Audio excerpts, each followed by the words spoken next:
Hey guys, what's going on? We're gonna do a little question answer series. A few months ago I put a little question thing on my Instagram if anyone has any questions about the process of making a music video or making videos in general. We got a bunch of questions, we're gonna go through them. Question number 1, how do you make smooth moves with a camera without using any stabilization in post?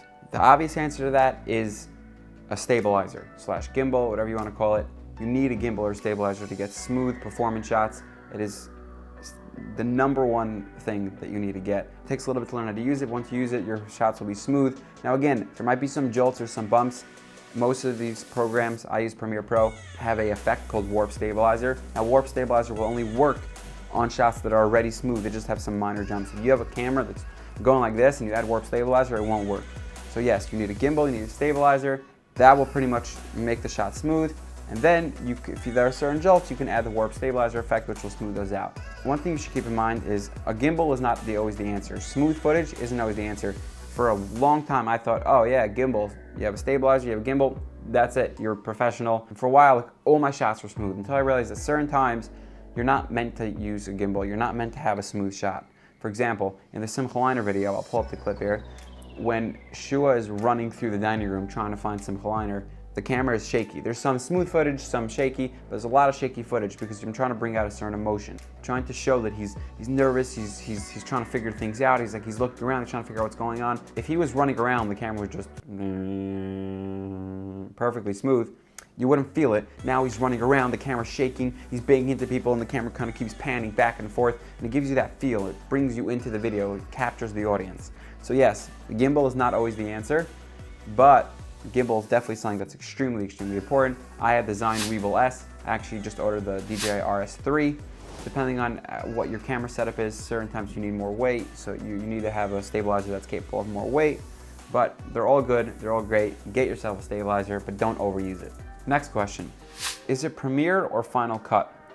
I use Premiere Pro. I have no preference with any of these things. I always say whatever you're used to, use. If you're used to Premiere, keep using Premiere. If you're used to Final Cut, keep using Premiere. People start using DaVinci.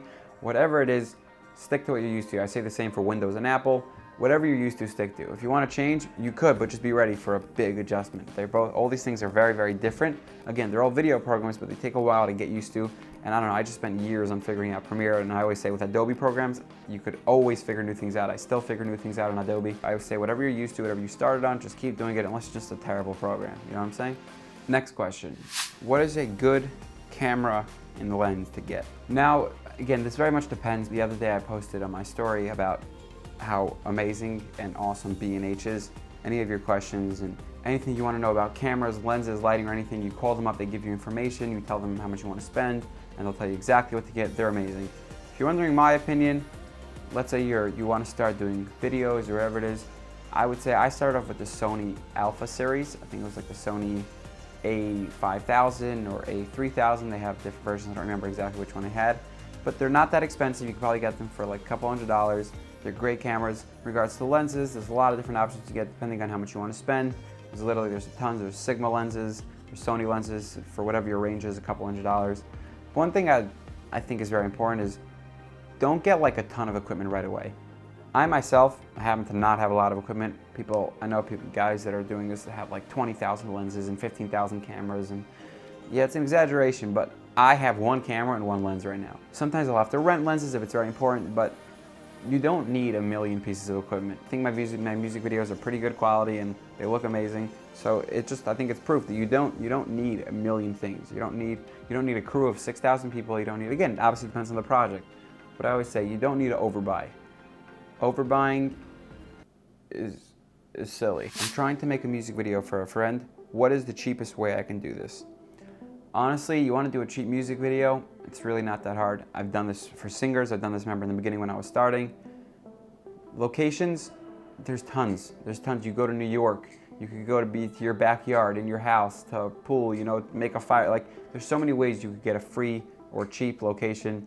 But you have your camera, you have the singer, just walk around. Just go to random places, and by each location, right, let's say you go to the city, he's walking down the street, my only tip I would say is get 3 shots. That's always I say is the minimum. A wide, a medium, and a tight.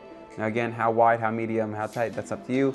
Now again, you might want to get also, let's say, B-roll, right? You want to get some, let's say you're walking through the city, right? So get some B-roll of buildings, so other people walking by, of, you know, a bull rolling down the street or a cat or whatever it is. But cheap music videos are very easy to pull off. Just walk around New York or go into your backyard or go to a nice house. Just set it up, shoot a couple of shots in each location, and there you go. There you have it. Thank you guys so much for watching. If you have any more questions or you want to know certain stuff about the process or about video production, leave it in the comments. Hopefully I'll make another one of these soon. I'm going to start posting a lot more behind the scenes of every music video on this channel. I plan on bringing a behind the scenes videographer on almost every single music video shoot. There's a lot of really cool stuff to see, a lot of really cool things to learn about the process just from watching those. Make sure to subscribe and turn on your notifications, and there's going to be a lot more of these question answers and behind the scenes of projects, like much longer, like I know a lot of the behind the scenes I posted are like a minute longer or 30 seconds. You start doing like 10-15 minute ones where you just see it, all the details and the process and the hard work that goes into making a music video. Really interesting, a lot of cool videos coming. See you guys next time.